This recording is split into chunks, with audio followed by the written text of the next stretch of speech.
Hello. Welcome one and all. This is the OBB, and we are recording live our first full episode since January 1st, 2017. Woo! Yay! And we're giving a shout out to the hippie bombshell. My lack of communication and her busted leg. She is not with us tonight, but we do have a guest bombshell that we'll introduce in a minute. But first, I'm going to throw it over to the da-na-na-na-na-na-na-na. She's electric. Hi, everybody. I hope everyone's having a good night. I know we are. We're super excited to have our guest in-house. But before we get to the guest, we'll get to our very, very beautiful... She's not old. She's vintage. The vintage bombshell. Hey, ladies. How are you all? I hope you're doing great. Miss hearing from you guys, seeing you. I hope we get together soon again.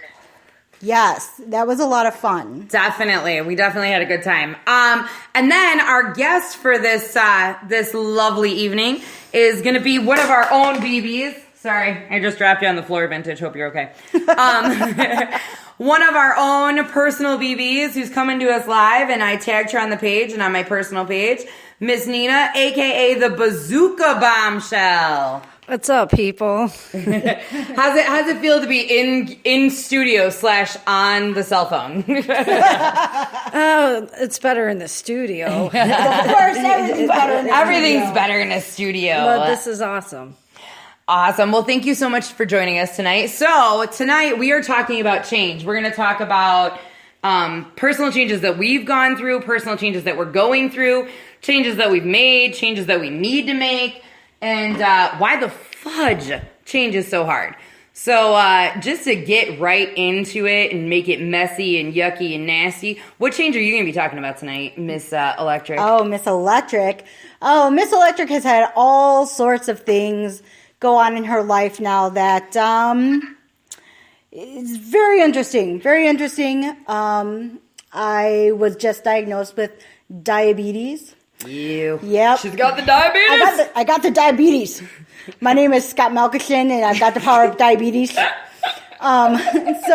what I'm sorry to everybody we just offended. Sorry. We're sorry, not really not sorry. Sorry, we're not sorry. Sorry, not sorry. We choose humor over everything. Yes. This is how I deal with things. I joke.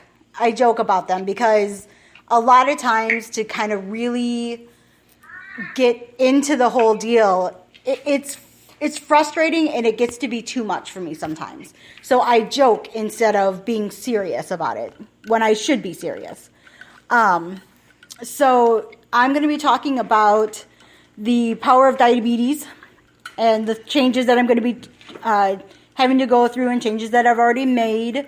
So, Miss Vintage, what will you be talking about? I think change with family. I don't think sometimes we're really prepared for that, especially because it's so close to us. That's something that, it doesn't always mean that when we talk about family relationships, but family in general. I think that I've seen a lot of women go on the page about how there's change with their kids and things like that. So I think we'll talk about that. Awesome. Yeah, kids suck. No, I mean, kids are amazing. I always say parenting is Kids are not amazing. They're a pain in the ass. They are. You know what? I always joke around and I say parenting is the greatest, worst, most beautiful, horriblest, nightmarish, dream come true thing you'll ever do in your life. So that is Ms. Vintage. All right, Bazooka, what kind of change are you going to be talking about tonight? Or are you just going to commentary? Personal change. I'm a person that I do whatever I can to change myself. Very good. Yes. Good thing. Progress, not perfection. And I will be talking about the dramatic. I was trying to say dramatic. The damntastic. and fucking fantastic change of going from a married woman to who kind of knew what her role was, that kind of thing, to a then separated woman, to then finding kind of myself kind of thing and where I'm at now. And so that kind of changed. So I think one of the first things we all hit on is change isn't easy at all. No, it's not. It's not easy at all. So I got to say that, a lot of times it's hard. It's hard. And if anybody ever tells you that change is easy, they lie. Oh, yeah. They lie. My one thing that I said to my mother is, why is change so hard? And anytime I ask her why something is hard, she hits me with the same truth she's always hit me with, which is, if it was easy, it wouldn't be worth it. And if it's worth it, it will never be easy. Meanwhile, it doesn't make me not want to slap her. That's her damn. But it makes sense, though. It does. Nothing's worth having if you don't earn it. Exactly. I don't know. I'm pretty much going to say that I would be totally okay with $8 million if somebody landed it in my bank account and I didn't earn it. No. It wouldn't be as satisfying as if I made the $8 million myself. I'm thinking you're wrong, Sin. No, money can't buy everything. No, so change is definitely hard. The other thing that we had touched on is, what is the difference in changes that you want to make and changes that you have to make? So I feel that kind of falls underneath my category here. So we can talk about, I'll talk about a little bit about the things that I've been going through and the things that I've been trying to change, because it's really been forced upon me. Like, this is a change that I have to make for myself, and not just because I'm like, oh hey, it'll be. I want to be diabetic. Yeah, I want to be a diabetic, but it comes down to, this is something that I could end up dead if I don't take care of it. I could end up in a lot of trouble. But the thing is, too, ultimately, I don't really want to make these changes. I mean, I do and I don't, but I really don't want to have to be so picky about what I choose to eat and so picky about what I want to do and, working out and things like that. But overall, it's going to be good. So I've been trying, the doctors put me on a bunch of meds. And so I take metformin and a bunch of other meds to help keep the diabetes at bay. But I tried to go and get my insulin, and needless to say, couldn't afford it. So I had to come up with some alternative ways of taking care of things. So I'm actually trying, I don't know if any of you out there have tried this, but have you ever tried the apple cider vinegar? I've tried apple cider. It's delish. Yeah, no. The apple cider vinegar. No, Yeah, not the kind you mix with brandy either. Yeah, no, not the kind that you mix with brandy either. So, but it's really Good for you. It's really good for you. It helps with heartburn. Just tastes like shit. Yeah, but it helps with heartburn. You can lose weight off of it. It's got a lot of good effects. Yeah, I hear it's good for menopause and hot flashes. They use it a lot of times for digestive things too. Just to Oh, good. It helps your shit. No. When I say digestive, I mean it helps you. with tummy issues. Yeah, what am I trying to say? It helps your it helps your metabolism. It helps you digest and break down foods better. Maybe you need some vintage. Me? Mm-hmm. No. But Yes. thanks. Yeah. So now everybody knows that I shit a lot or something? No, I'm Well, saying, they do now. I was saying it because more of you have all those tummy problems. You're always like, oh, my stomach and irritable bowel syndrome and all that kind of stuff. I wasn't saying it was because you shit a lot. You said that. Jeez. You know what? It's true. Irritable bowel It's okay. syndrome, you shit a lot. I'm the first to admit it. I'm the first Yeah. But, hey, part of life. Yeah. Well, and the other thing too is I feel like, so I was in the bathroom once, and the ladies' bathrooms are always, the lines are super long. Like, it takes you freaking forever to even get into a stall, and you get so excited when you hear that toilet flush. When you're up next. Unless you're a two-flusher. Yeah. Well, see, when I poop in public, like if I just can't help it, I gotta say I do a courtesy flush. Because Of course. it's just manners. Don't look at me like I'm crazy. You know what? I envy you. I envy you. If there's like I don't care how bad I have to poop. If there's people I know there and I'm not super comfortable with them, I can't. I wait until everyone leaves. I try to, but sometimes you just can't wait. Oh, I True. know. I have irritable bowel syndrome too. Yeah. So So sometimes you just have to go. And that's when just you what gotta happens. go, you gotta go. Exactly. Well, anyway, so I've been trying to do this apple cider vinegar, and actually it has been working really well. That's awesome. I couldn't afford the the insulin, so Which is a conversation we'll save for another day. yeah. But the other thing is that so I started trying to do this, and it actually has worked better for me in with my medication. By the way, we are not giving medical advice. No. At no point in time do No. we think you should discontinue No. your diabetes insulin because it's expensive and then No. switch to apple cider vinegar. No. Please I'm just consult your saying- doctor or physician Yes. before making any Yes. changes. I am These are just personal choices. yes. Right. This is a personal choice for me because I'm poor.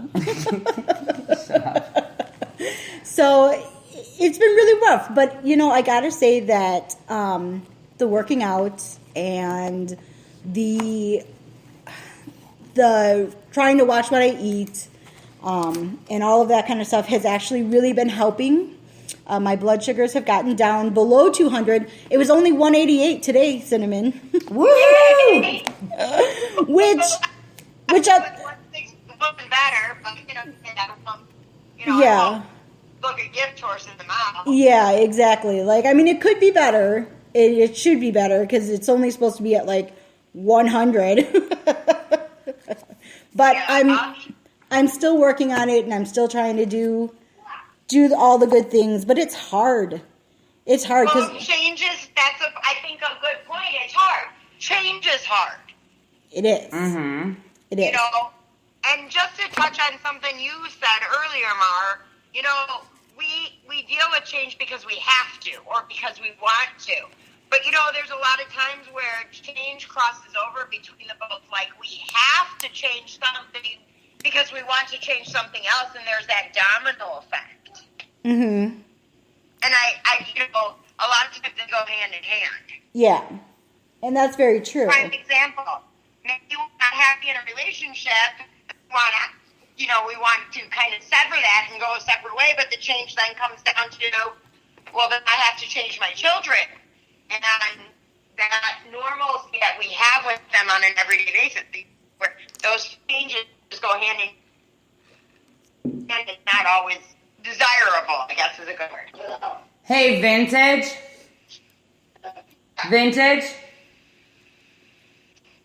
Yeah. I'm going to hang up and call you instead of, we're FaceTiming Vintage, she couldn't be with us, but I'm going to hang up and call you because you're going in and out. I don't think she even heard it. Hold on. Hey, everybody, stand by. Technical difficulties. But yeah, no, to speak to what Vintage was saying, change isn't easy and other things end up happening because of change. Mm-hmm. Hold on, let's get her back on the phone. I think that it's because people are afraid of change. I'm good here. Okay. Yay. All right. Hold on one second. Nina, Bazooka is talking about change. So give me 1 second. Go ahead. For me, change is easy because Do you find it easy? because I welcome it. I'm not afraid of it. When you have confidence and you're not insecure, you welcome these changes. When you're afraid, that's why change is not easy, because you're afraid of what's going to happen. Yeah. When you don't care what's going to happen, you're going to just take a risk. then change is easy. I agree with you in some aspects, because some change is easy when it's, you know what, I have the courage to want what's on the other side of this. So for me, that, you know, I'm welcoming that change. But some change I think is ridiculously hard. Like when you're talking about lifestyle changes, you know, I got to where I'm at because I got diagnosed with diabetes. I went to the doctor. I was 337 pounds. He looked at me like, I'm surprised you didn't get diabetes way sooner, you know? And I had to make changes. And you're right. If you welcome the change, it's very different. Mm-hmm. I knew that I had tried to lose weight before and was always unsuccessful. But this time when I went to change my life, I welcomed it because, one, I couldn't even like do anything at the park with my kids. I mean, if we walked to the park, by the time I got there, I was winded and it was down the street. You know, like it was bad. That I couldn't play with them and I felt bad. And then I knew I hated the way I looked and all these different things. So that diagnosis actually helped me welcome that change, which made that change an easy change to say I wanted to make.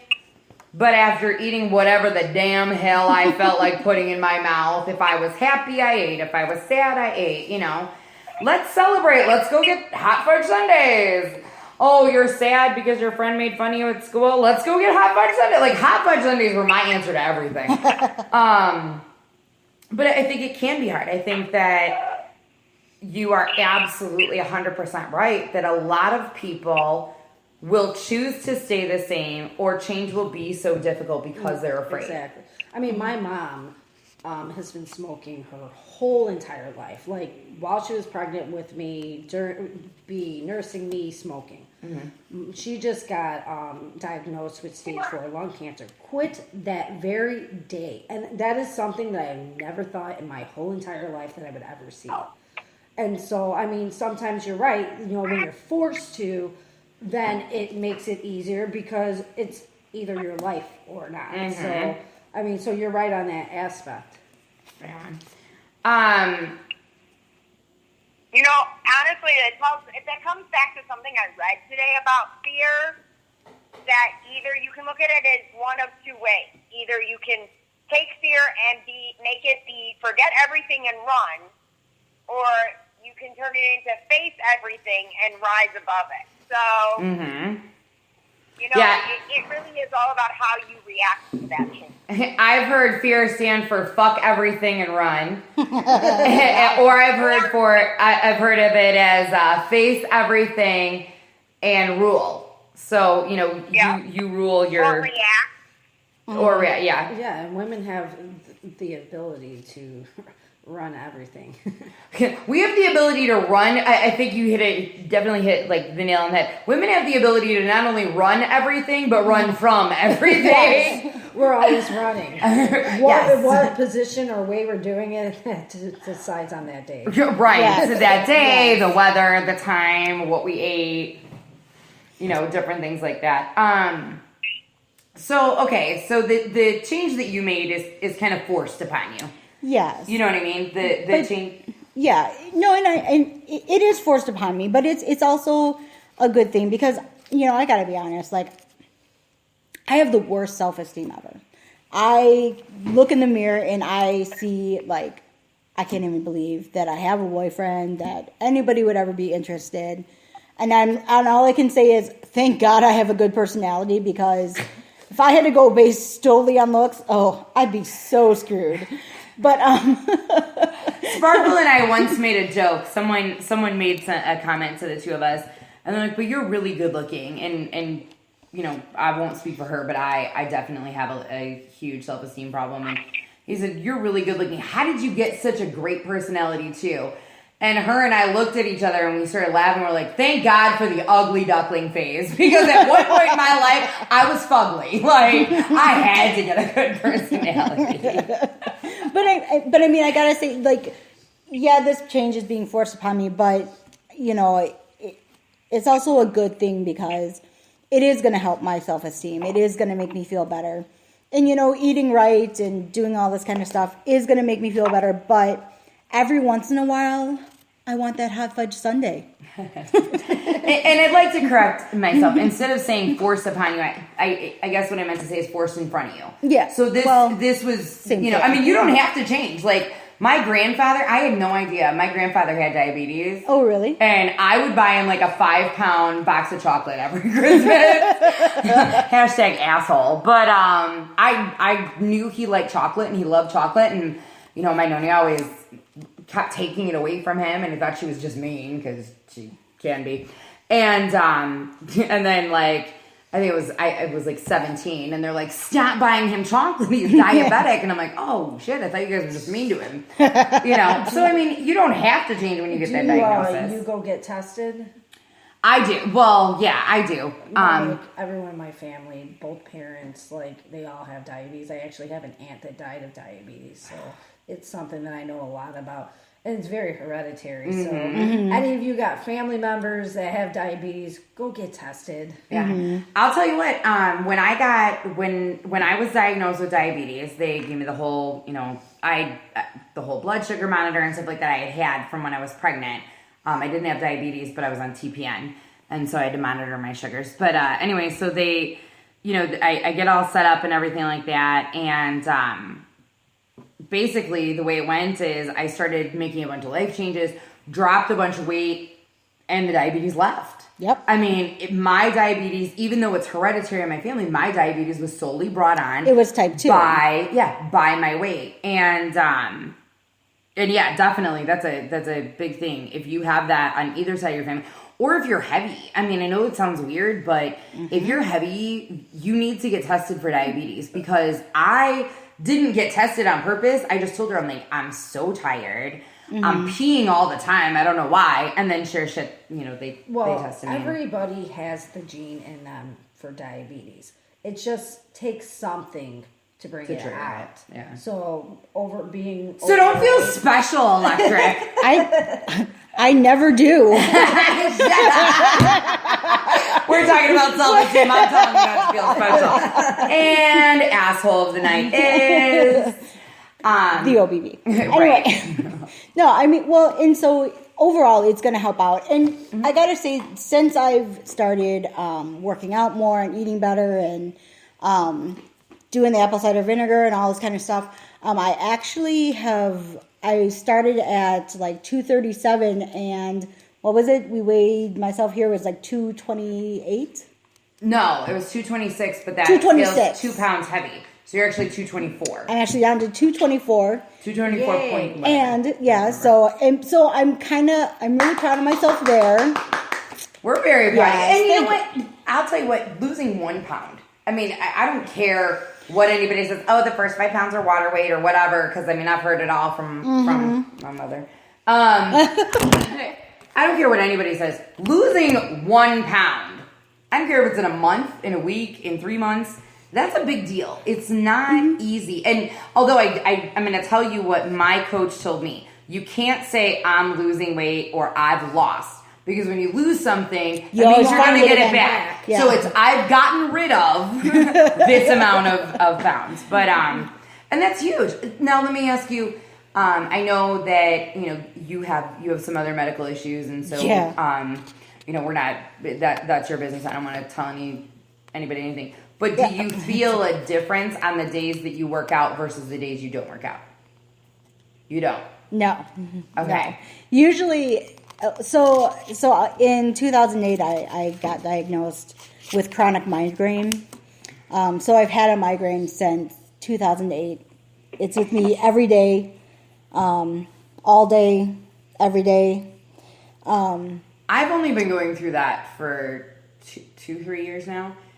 And you and I have had this talk before, where there will go weeks where it just gets super bad. And I said, I don't know. I mean, I've only been dealing, again, with 2 or 3 years. Yeah. of waking up every day with a headache. Yeah. But I don't know how you've done it since 2008. I mean, there are days where I'm like, I don't know if I can do this again tomorrow. I don't know if I can wake up again tomorrow and feel this way. Yeah. Do you got that thing that they put in your brain? The implant? No. No, it's not that kind of. The problem is not only does she have. Do you mind if I? No, that's fine. I don't really care. So I was gonna save it if we did like a chronic illness show. Oh, okay. Well, essentially, not only do you have a migraine, but they can't exactly tell what your migraine's from or where it's at or where it's originating. No. So the implant that they put in is for like the cluster of blood. Yeah. So it's, I mean, they wouldn't be you're just able- fucked. Yeah. I mean, I know I'm not trying to sound No. insensitive, No, but you and I it's- have discussed this. Yeah. You know, mine at least, mine's unfortunate, but I know what's causing mine. The end result of trying to get anything taken care of lately seems bullshit. Yeah. But I mean, I have a diagnosis as to why my head hurts 24 hours a day, 7 days a week. The sad you just thing get is- told you have a headache. The sad thing is like, so I tell people, I'm like, they always ask me, have you had an MRI? Have you had a CT? Yeah. Yes, I have. I've had. You've had Botox injections in your forehead. Yeah. She has been the migraine test guinea pig, basically. So yeah, I have had all that done, and I wish that they would find something. Because If then they- at least you'd know. If they found something, then I'd have something like to battle. Like, how it just seems like it's, I don't know, like it would be like a physical thing that I could attack or that I could take care of. Right. Or, and right now I'm just like, that head transplant thing is looking really good. So whenever they get around to that, we'll be good. But anyway, I don't want to take up all our time because we got plenty of other things to talk about and plenty other people to get to. So I don't want this to become the electric show. She's electric. So why don't we move on? Vintage, you want to go? You want me to go? You want Nina to go? Or Bazooka? What was that? I don't care. Why don't we go with family? Yeah, let's talk. Let's hear it. Lay it on me, Vintage. Well, I mean, I think, like I was saying before, it comes down to that. Change is there are a lot of change that we want, and we have to go through that phase of to get to that change we want.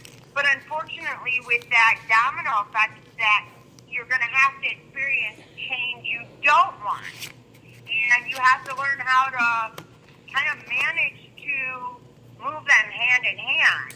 And for me, having been divorced with kids, as we've all known, the three of us, even with, Hippie, we've all been through that. And, yes, we were in relationships and change that, in relationships that we weren't happy in, but yet, in order to make that change, it affects our families and our relationships with our children in a physical sense. Yeah. So, that is something that I hear we've been seeing a lot more of, women that are going through these relationship change. And how do you deal with not seeing your kids every day, or how to learn with that, how to get through that new, placement time and things like that. And that's really tough. It is tough. What's up, honey? I think that's probably the hardest thing that we go through as mothers, as women, is that separation. You can separate me from anything except my children. Mm-hmm. Although, I'm not going to lie, there are a lot of times my freeloaders, you can take them and keep them. Yes. I'm good with that. But really, ultimately, in the end, you don't want them to be gone. Yeah. And it's a void that we have to learn how to adjust to and to make that change in our lives so that we're comfortable with it. Mm-hmm. And I totally agree. I mean, surprisingly, my son was talking to me and he said, Mom, do you mind if we do like a 1 week exchange? So my ex will have him for 1 week. I'll have him for 1 week and so on and so forth. And I was really surprised that he had asked for that. But for me, it's not so bad because during the weeks when, I always watch him before he goes to school. I get him on the bus every morning, Monday through Friday. So the only days I don't see him are on the weekends. But I feel like it must have been a hard change for my ex because when he is with me, when my son is with me, he doesn't see his dad at all. He's just gone for a whole week, and so I figure it's got to be really tough for him because I get to see him every day. So it's not so bad for me, but I feel kind of bad for him that he had to make that change to go without him. So yeah, I get it. I feel bad too that it comes down to that because I have more custody, placement with my children, and I feel bad about that. But I'm kind of not gonna lie. I'm kind of like, yeah, you can just stay with Mama all the time. mm-hmm. It's a hard spot to be in, and it's funny because like when my son leaves. He can't wait for that day. Is it Dad's day? Is it Dad's day? Is it Dad's day? And I'm thinking, when you're gone, are you like, am I going to Mom? Am I going to Mom? Am I going to Mom? Because I see how he is when he wants to see him, but it's like, I'm wondering, is that change enough? Does that change affect him about me in the same way when he's away from me? Mm-hmm. Yeah, I always wonder if my kiddo was like, I miss Mom. And he gets excited to see me too, but, like I said, he doesn't have to go through that as much. So, but, the good thing is that you do get to have your son so as much as you do, considering that, he doesn't get, it's not like a 50-50 split, right? No. So, which is always nice. It's like 73-27. Mm-hmm. So, it's hard. So, yeah. It is what it is. You just kind of move on. But it's still that loss of 27% from 100, even though on the flip side of that created that situation is very welcoming, this part is not always welcoming. Yeah. Like I said, it depends on which freeloader we're talking about. There's a lot of those If we're talking about my 16-year-old freeloader, well, that's a totally different story. Considering she's had her driver's license 80 days today, and we've already now had one ticket and 2 accidents. 2 accidents? 2! So I'll make this change very evident that if anybody wants to rent her for a long-term period, she is so available. She got into another accident? I'll even send her car with her. What? Yes. I'll even send her car with whomever is willing to take her on. Oh my gosh. That girl is going to be the death of you. I know. So that's when change is like, yeah, welcome. Mm-hmm. Yeah. Knock on my door, please. But yeah. If you want to take a teenager for a test drive. Wait a minute, that sounds wrong. Exactly. If you're thinking about having children, come and borrow mine for a few days. Best birth control ever. It is. Which is why my oldest, who's like almost 28 years old, is like, yeah, kids not for a long time. If at all. The fact that I had one at 40 or my last one at 40 may be the reason why my oldest will probably have her first at 40. Maybe. Yeah. Maybe. That could be a thing. But you do have fur. You've got fur grandbabies. Yes. So it's always good to have like the little fur babies. So, which is. So, I mean, I don't know. I think that the things that we go through in the change with family is really difficult. It's probably one of the most difficult things we deal with. Mm-hmm. I have to say that one of the most difficult things I think for me was after my divorce was we were together for so long and we had been it was so long, and our families were really close, and it was really sad because not only did I feel like I was divorcing my ex-husband, but it felt like I was divorcing his whole family. Mm-hmm. And I remember sitting down with my ex-father-in-law, and him and I had a really close relationship. We were we got along really well. He actually liked me. I think you're likable, so I understand. My mother-in-law, I don't think she liked me very much, but does anybody's mother-in-law actually like them? Don't get me started. So when we split up, I just remember sitting down with him and having a talk with him, and just saying like, after this split, I'm like, you're still going to be my dad, right? Like, I can still call you dad. And he's like, of course you can call me dad. He's like, and I'll still be your dad. And it was really tough on me. I think once, when you have that split, like you split from their families, you split from, all these cousins and all these other people that you've grown up with. Well, and they become, obviously they become a part of your family. Yeah. Because, you're so close. But they become a part of your everything. So, for me, the hard part was, and I'll talk to more of this in a little bit, but these people had become my Christmas Eve, my Thanksgiving, my Christmas Eve times 2, Mm-hmm. So you become attached to them, and you remember that, this aunt makes the best, cranberry stuffing. This aunt can't cook this for shit, or the baked goods. I'll tell you what, my someday to be ex-husband.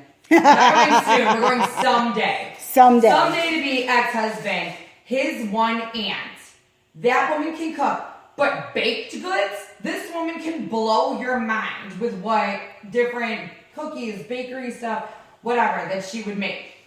And to this day, I still think about that every holiday. Like, oh man, I wonder what she made this year. Yeah. It's the same thing with friends. Like, you and that person, you have this life together, and then you meet all their friends. They meet all your friends.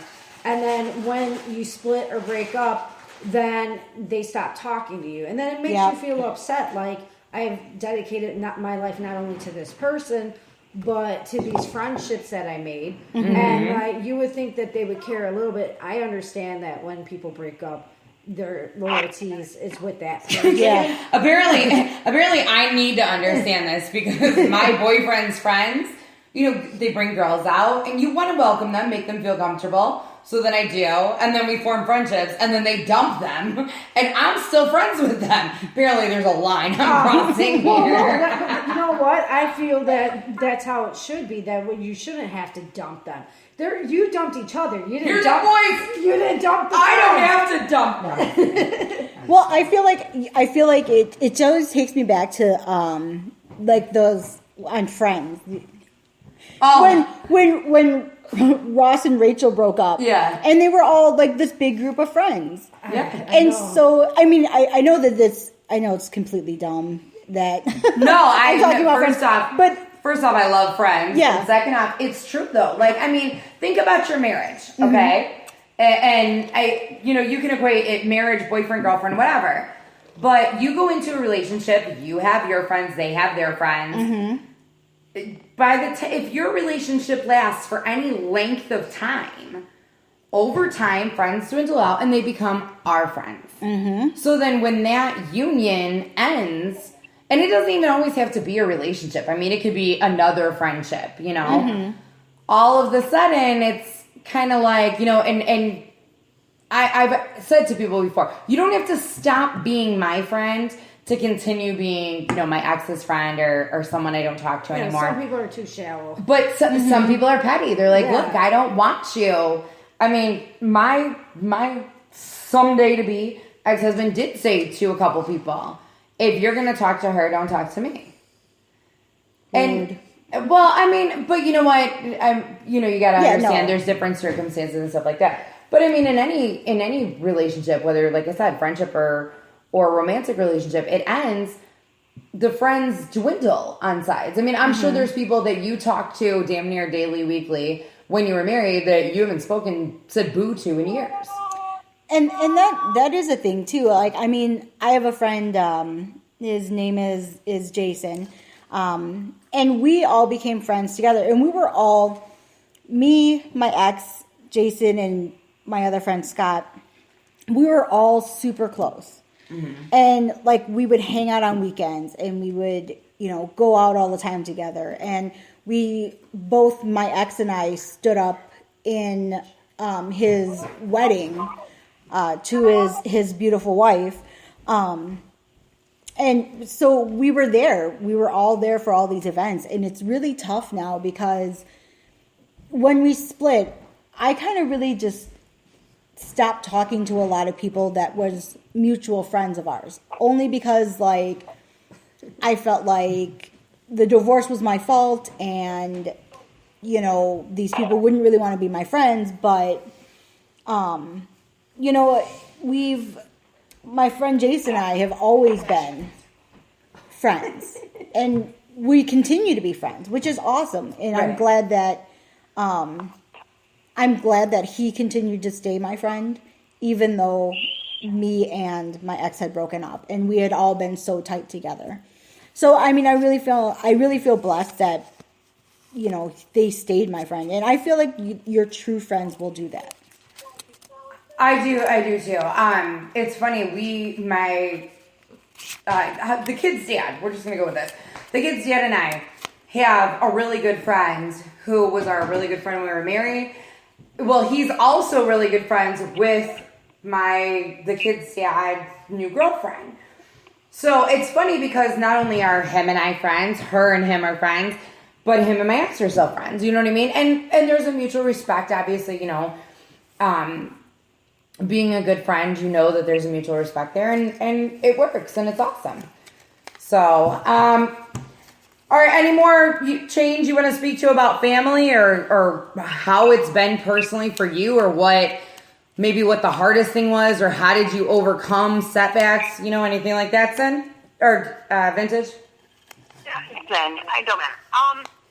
I think in the interim of looking back, in hindsight's 2020. I think for me, I realized that when I made the change, that there were probably things that I need to take accountability for and say, if I had done this differently, maybe things would be a little bit different, because we did experience a lot of that where it was, oh, well, I can't be your friend because you're her friend, or I can't be your friend because I'm his friend. But I really, truly think that just in the end of it, if, there are, I don't want to say I regret, but I think that if I had really thought a little bit harder, I would have done things a lot differently. And I think that even still now, in my own situation, I think that, we learn from those mistakes. And sometimes we learn and sometimes we don't, or we learn and we choose not to act on it. Mm-hmm. And I think that's the hardest part. I just hope that, if you're experiencing this and you're having these troubles, that, there are those of us that have been there, ask us. We're more than happy to talk about it. Oh, yeah. Oh, yeah. For sure. And definitely, I mean, I've said this on the page. I'm going to say it again. I'll continue to say it. I'm not the only one. You can hit up, Electric's on there as Kim Young. Vintage is on there as Cinnamon Vaughn. The Hippie Bombshell is on there as Kay. And we'll tag everybody after the post, or after the show again on the page.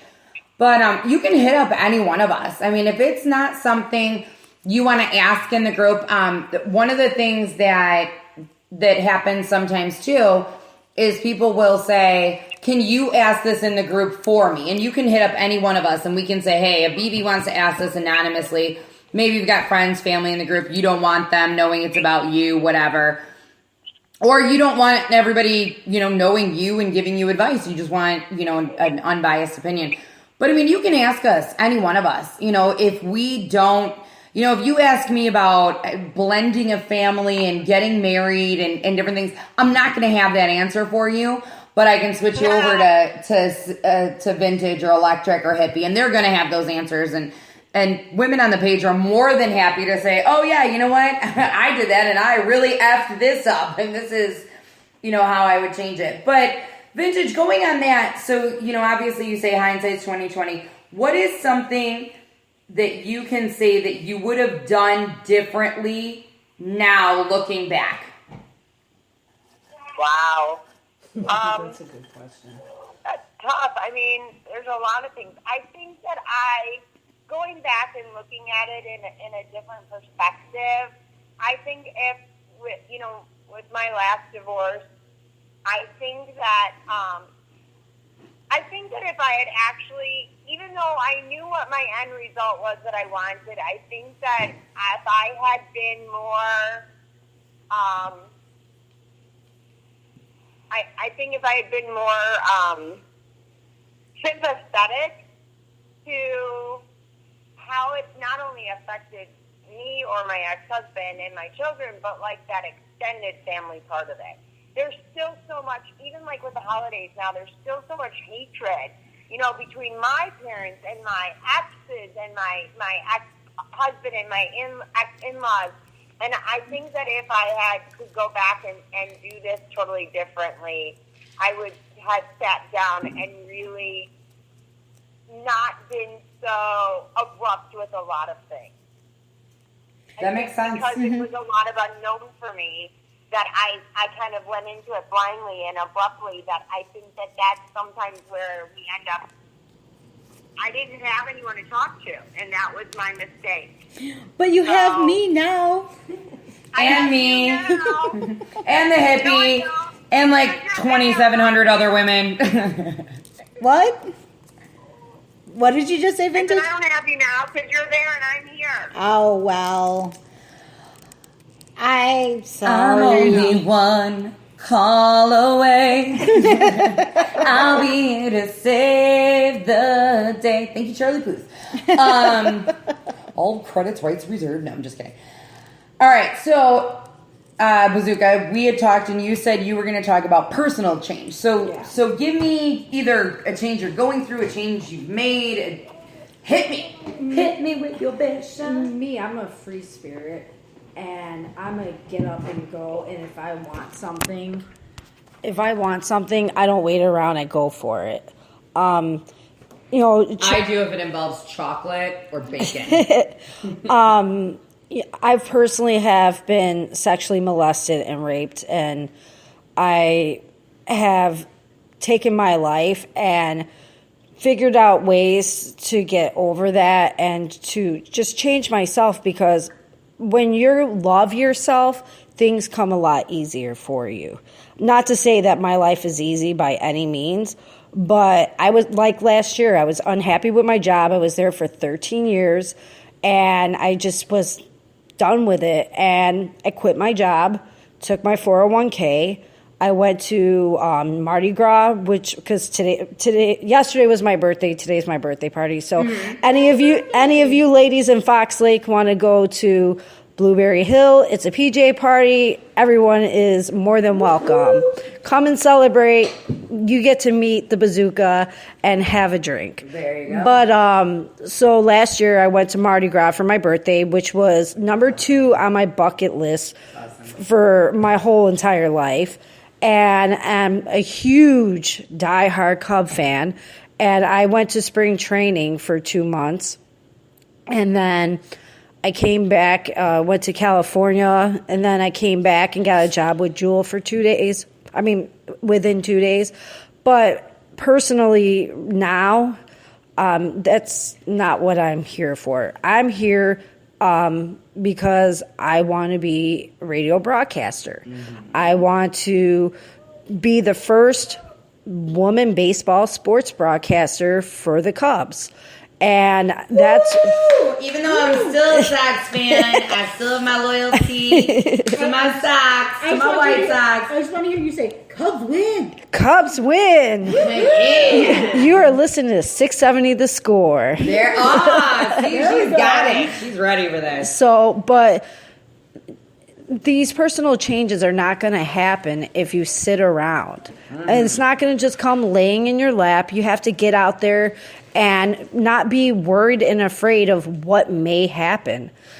I am very happy in what I'm doing right now. I'm in school. I go to the Illinois Media School in Lombard, and I absolutely freaking love it. Like, that is my happy place.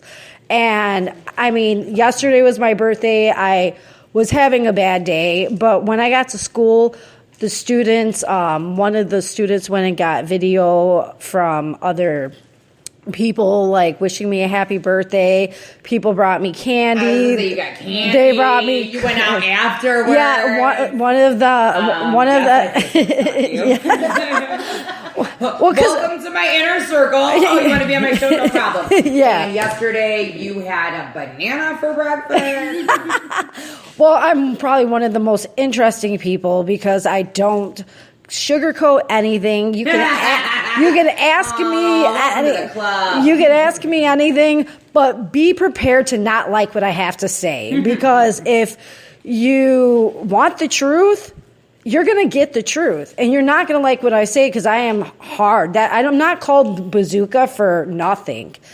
So Because you shoot it straight. exactly. I don't care. I don't care where it goes or how your feelings are going to be hurt. If you're asking me for advice, you better be prepared to get nothing but the truth. It's like we always say, I'm not Willy Wonka. I don't sugarcoat shit. Exactly. Okay, so you had mentioned that you think personal change is easy because if you overcome that fear side of it. So what was a personal... Maybe it's a personal change or something you went through, some change that you had that wasn't easy. What was something that you were like, you struggled with, like, damn. Moving to Arizona was hard. Like, I mean, me going to Arizona, I wanted to move there. So I had to leave my whole family, but I still did it because that was something I needed to do for myself. Mm-hmm. I'm not a person that does resolutions. I do goals. Mm-hmm. And every year I set a goal for myself and I destroy them. Because I think like the New Year's resolutions, those are short-lived. And if you notice, nobody... Watch it, because the three of us are going to start a bar called New Year's Resolution. January 1st, 2018, it's going to open. January 10th, 2018, it's going to become a bar. Before that, it's going to be a gym. Well, that's a good... And then December 29th of 2018, it'll go back to being a gym. That's a good idea. But there was a lot of fear with that. Like, I didn't know what to expect when I got there or what. I came back to Illinois because... I'm sorry, Arizona's great for a week, but I lived there for a couple months and I could not adapt to the dryness. So I am internally a dehydrated person and going to Cub games every day, drinking beer, and it was in February, it was 90 degrees. So yeah, it wasn't for me. So I came back here. Totally understand. I always love when people say, "Oh, well, it was like 110 out in Arizona, but it's a dry heat." But it's a dry heat. Yeah. Mother effer. I'm not saying I'm telling you, 110 is 110. If you think you have migraines now, go stay there for more than a week. Your allergies are messed up. Excuse me. You're dehydrated. You got migraines. Your soul. And your soul is messed up. And everybody thinks that it's cheaper there. No, it is not. It is not. Maybe if you're in like Peoria, where it's not as great as like Scottsdale, then maybe it might be cheaper. But it really is not cheaper. Like it was more expensive for a pack of cigarettes than let's say out here. Like, and yeah, so. there's that. Well, awesome. Thank you so much for sharing that. And thank you for joining us tonight. Oh, yeah. Thanks for coming out. I love it. Oh, well, be careful what you say, because Vintage, we'll make her keep coming back, won't we? Yes. I think for one, and stay for the remainder. Yeah. That literally, this is how Vintage came onto the show. She literally came on for one show, and we never let her leave. Well, don't threaten me with a good time. Oh, you think we're a good time. Vintage, how much fun is my ADD during show prep? Oh, yeah. It's about as fun as having your teeth pulled wide awake with no Vintage, I feel you're being a little melodramatic right now. Electric? Yeah? What? Yeah, it's pretty close to that. Some days. Electric's it's like having all your teeth pulled with no Novocaine and just a pair of pliers, and the guy down the street did it. And but we love you for it. and it's my kid. Yeah, it's like going to get a boob job in Mexico. Oh yeah. Oh yeah. Yeah, no, It's going to get a boob job, you end up with calf implants. And this is why I'm not a surgeon, everyone. Yeah. So, we were talking about change, and originally I was going to talk about, weight loss change, and then I was going to talk about this, that, and the other. And what I ultimately decided to do was kind of something that I've been seeing pop up on the page, and whether it's coming out of a marriage, coming out of a relationship, just the overall big change of what happens to you when you go from one category to another, relationship style, so to speak. And I feel like women really do have this, we have so many hats that we wear. Oh, yeah. Like mother, wife, sister, it gets to be so much, and sometimes it depends upon whichever hat you're wearing. I feel like you get defined by that hat. Mm-hmm. And so when you're in a couple and you are a couple and you're like, oh, okay, so we were always Shay and Eric. Mm-hmm. And that was the hats that we wore. We were the couple Shay and Eric. We were always together. We were always, you become one entity. Yeah. Well, Phil and I started dating when I was in high school. So, not only were we a couple and we were married and we had kids, but we grew up together, and... Oh, I know that feeling. Right. Mm-hmm. And it was the running joke. It was Phil and Mari, Mari and Phil. There was no Mari without Phil. There was no Phil without Mari. And so at the end of our marriage, I obviously... I don't know if you guys experienced this, but I was the one who chose to leave my marriage ultimately. And there's sometimes this, well, you chose to leave kind of attitude that people give you. And so, first off, leaving any relationship is hard. I was determined when I got married to stay married. One and done was my philosophy when I got married. And obviously that's not what happened. Although I do still stick to the one and done because I'm never getting married again. Yeah.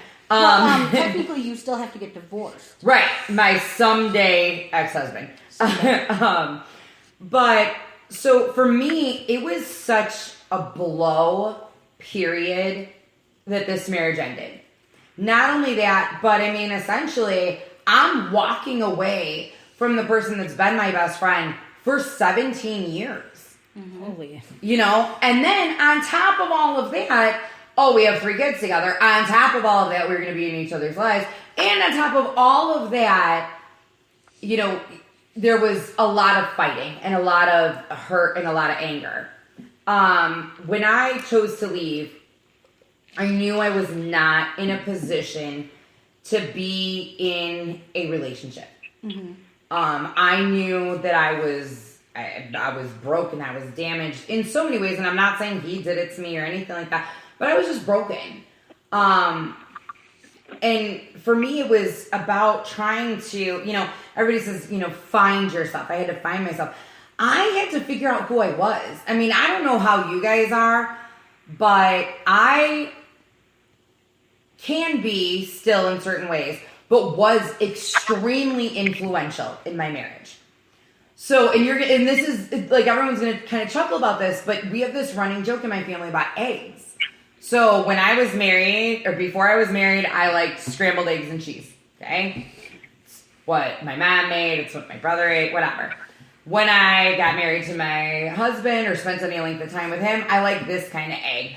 When I was hanging out with this person, I like this kind of egg. So I literally, I have a best friend named Andy who took me to a restaurant. Okay. So are you the runaway bride? You know what? Oh my God, I know that was the running joke. Yeah. I was the runaway bride.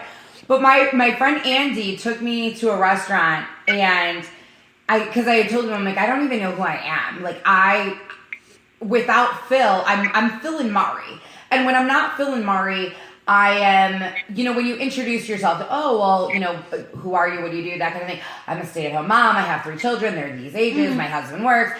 I do this. I do that. I did a lot of volunteer work. I had become a fitness coach, like all these different things. And so that's who I thought I was. So when I left that marriage and I was no longer that stay-at-home mom and I was no longer that wife, I didn't know who I was. So we go to this restaurant one night and we order every type of egg. We ordered poached, we ordered hard-boiled, we ordered every type of egg, okay? And I figured out a couple different things. Poached eggs are the most disgusting thing I've ever tasted. I don't like poached eggs at all. Oh my God. Hollandaise sauce is disgusting. Right. I do not like poached eggs at all. I don't like poached eggs, but I like eggs Benedict. Which is funny, I know. I don't like tomatoes, and I love ketchup, and I love marinara. Don't hate, okay? I can be who I want to be. Okay. I absolutely love eggs that are over medium or whatever. Can't stand them over easy, and I was ordering them over easy all the time. You would love my family stuff. My family stuffing literally is eggs and pepperoni. And you stuff it in the turkey, and it is the most delicious crap. Okay, we're going to have to talk later. Come to Thanksgiving at your house. But I mean, so I had to go through this period of figuring out what I liked, what I didn't like, who I was and who I wasn't. Along that path, and you talk about this, you had talked about the domino effect, Vintage, of change. So the domino effect of that is, as I was trying to figure out what I liked, what I didn't like, what I believed, what are my personal beliefs? My ex believed that we should do this with the kids, but is that really how I feel? Different things like that. It was also all of this topsy-turvy chaos changes that were hitting me. It was hitting my children. It was hitting my parents. It was hitting my sister. It was affecting who I was in my daily life. It affected friendships, some of them for the long haul. All of a sudden, instead of being the very polite, sweet, and I know this is hard to imagine right now, the very polite, sweet Mari that kind of zipped her mouth and kept her lid, I was like, hey, no, you can't say that to me. It's not fucking okay. You're quiet? And people are like, well, that wasn't exactly quiet, but it was very sweet. They're like, wait, what? And I was like, yeah, no, you can't talk to me like that. And you can't treat me like that. And you can't, and all these changes were good. And you and I were talking about friendships earlier, and one of the changes that I'm making, and like you said, not having resolutions. So my goal for this year is I will do anything for anyone. Hands down, I will do anything for anyone. I will always be late, know that up front. I will always reschedule, know that up front. But I will do anything for anyone. However, my goal for 2017 is to stop investing in people that don't invest in me. Exactly. I had something that kind of just broke my heart, broke my spirit, and gave me the world's biggest wake-up call. And so my 2017 is about, if you don't invest in me and you don't invest in our friendship, then I'm not a priority for you. I'm not saying you don't care about me. I'm not saying you don't love me. I'm not saying anything like that. I'm saying I'm not a priority for you. And so therefore, if I'm not a priority for you, guess what? You just knocked yourself down on the totem pole because you're no longer a priority for me. If I call and text and call and I don't ever hear back from you, those calls and texts will stop. Occasionally, your birthday, something, holidays, whatever, okay. But I'm not going to keep investing in people that no longer invest in me. And something that's really hard, like that's a really hard change. especially when you love and care about somebody and they are important in your life and you know that they have a lot of bullshit going on, but at the same time, you have to have enough self-respect to say, you know what, I'm not angry with you, but at the same time, I'm not going out of my way for you. You're not a doormat. Right. And I think that comes back to that favorite saying that you kind of coined to me that I think about, that I hear, is that matched effort. Matched effort goes not just to your relationship with your significant other, but it goes upon, it extends out to every relationship you have. Exactly. Yeah, you know what? And the funny thing is the matched effort thing wasn't even something that I was something of me. Believe it or not, the resident asshole from SFTV, we were talking one night and he's like, I don't understand why you do anything for any of these people. It's not like they match your effort. And I'm like, what? He's like, yeah, match effort. If you're not going to meet me halfway, why the fuck would I meet you halfway? And it's funny, but it rings so true. And it's funny because when I heard that, like, looking back at it now, the only thing I can think of is the guy from Despicable Me where he's like, light bulb. And it was something so simple. So, but yeah, no, change is hard. It absolutely is. But I will tell you, one of the biggest things for me that I have gotten from change is that I can look back. Now, what are we, 2017? Mm-hmm. So I can look back even a year ago and say, wow, this change wasn't easy. It was hard as hell. But you know what? I made it and I did it. And now look at me. And now I'm persevering on to other things. My biggest problem too with change is anybody that knows me personally knows this, I am a dramatic person. No. So I think that if I'm going to change something, it should change overnight. I do. And it's the most ludicrous thing, but in my mind, it should change overnight. So if I cut you off constantly in a podcast and I do really, really good the next podcast, but then the following podcast, I really fucking suck at it, I will beat myself up because I changed that and why did it revert? And I think that's a thing that a lot of women, period, struggle with. Mm-hmm. I agree. I've been dieting for 2 days. Why am I not 85 pounds less? Like you said earlier, if change is going to be, worth it, you're going to work for it. So it's not going to be easy. Ain't that some shit? Mm-hmm.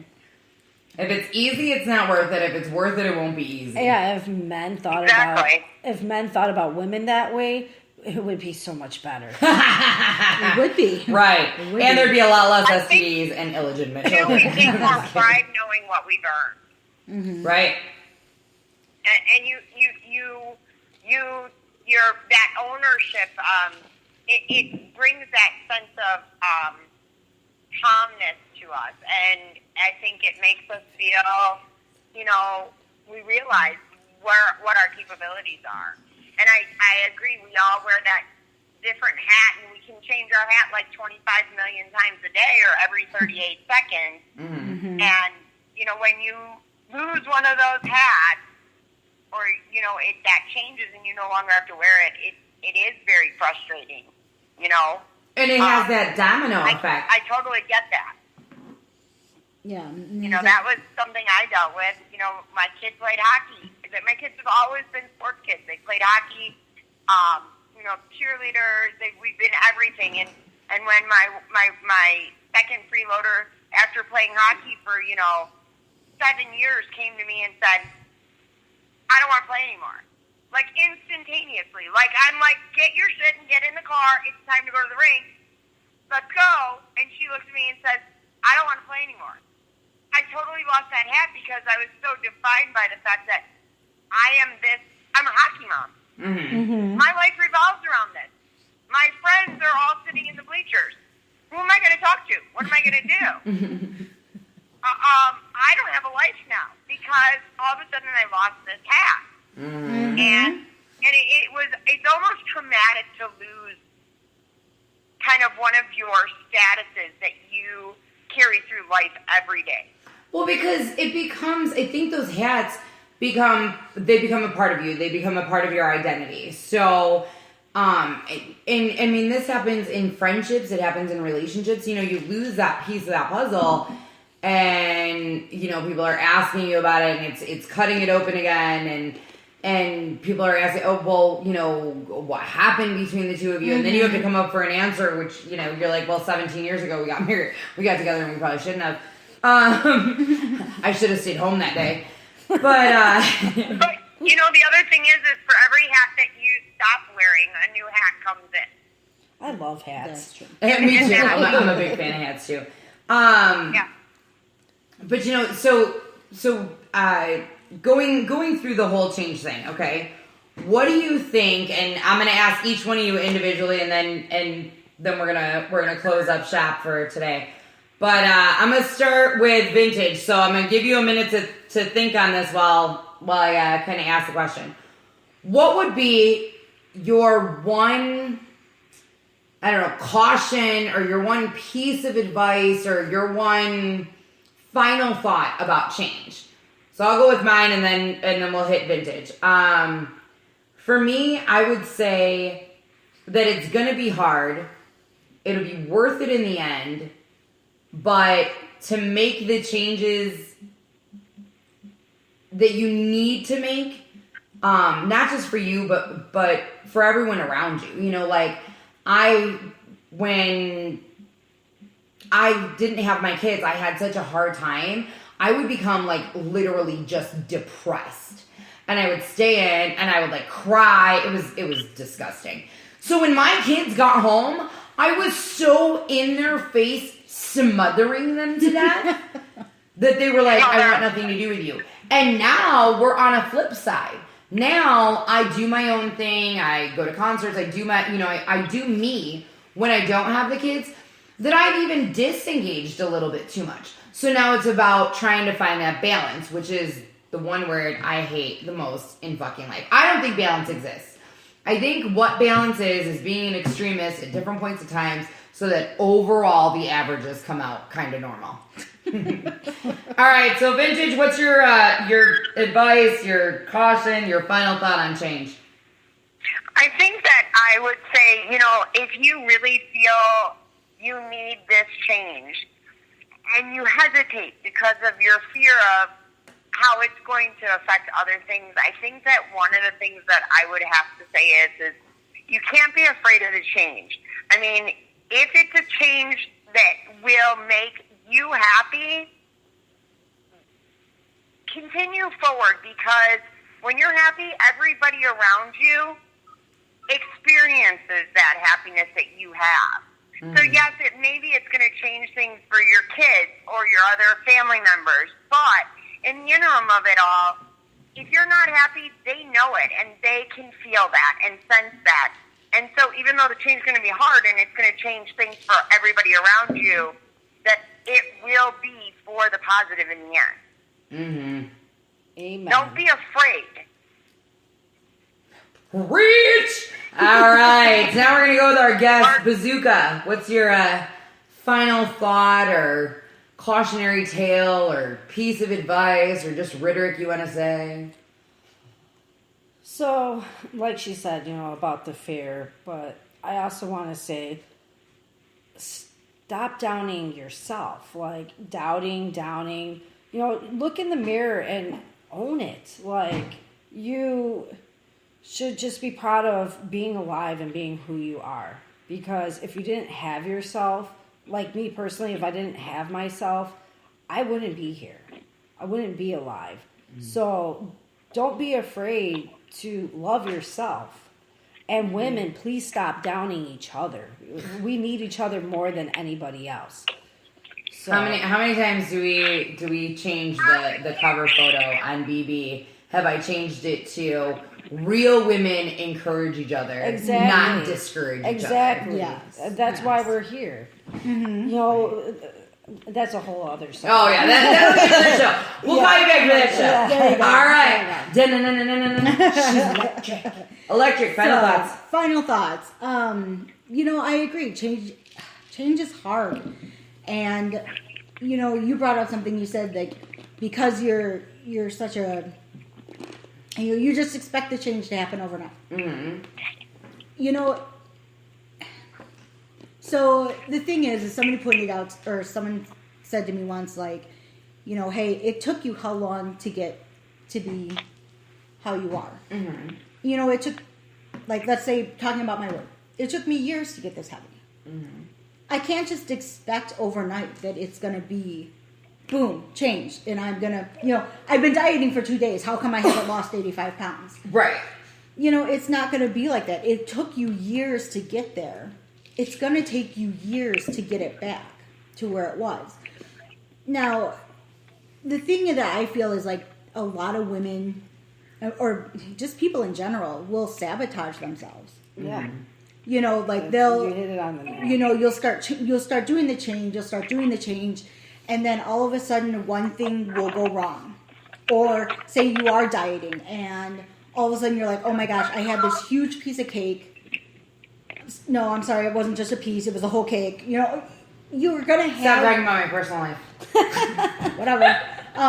But you're gonna have those days where you are gonna trip up. Mm-hmm. You are gonna be weak. Things aren't necessarily going to be going the way you want it to go. Mm-hmm. And the thing is that don't let it discourage you. Don't let it stop you from doing what you're doing. Because ultimately the change is going to be worth it. So forgive yourself on those days. That's awesome. And the next that. day, That's awesome. forgive yourself, and the next day, it's a new day, it's a new hour, it's a new minute. You can change things. Don't let yourself in your self-talk, change those from being I can't, to I can. Mm-hmm. And that should be our next show. Your relationship with yourself. Exactly. But I really feel like once people mess up or they have that They give up. mistake, they just give up. They throw their hands up and they're like, "This is never going to happen. This is never going to work out." Mm-hmm. Just stay strong. Stay strong, and you will get there. If that was the case, nobody would know how to ride a bike. Right. Yeah. Amen. Yeah. Since she's not here, but it's something she always has said to me. I'm gonna do a final word for the hippie bombshell. So one of the things that she's always said to me is, she's like, you got to step out of your comfort zone. If you're comfortable, things will. If you stay comfortable, you're never gonna see what's on the opposite side. And I wouldn't understand, and I would be like, oh, well, I'm sick of this. And she'd go, look, insanity. The definition of insanity is doing the same thing over and over again and expecting different results. And so, kind of just basically how everybody touched on, change isn't easy. It's never going to be easy. But, like my mother says, if it's easy, it won't be worth it. If it's worth it, it won't be easy. Unless it's a bombshell coming up soon. Boudoir. No, I'm just kidding. All right. Well, thank you everybody for tuning in. We love you. We can't wait to hear from you. And again, Ms. Bazooka, thank you. Happy birthday. Happy Thank birthday. you. Party PJ party at Blueberry Hill in Fox Lake, Illinois. All right. Bombshells out.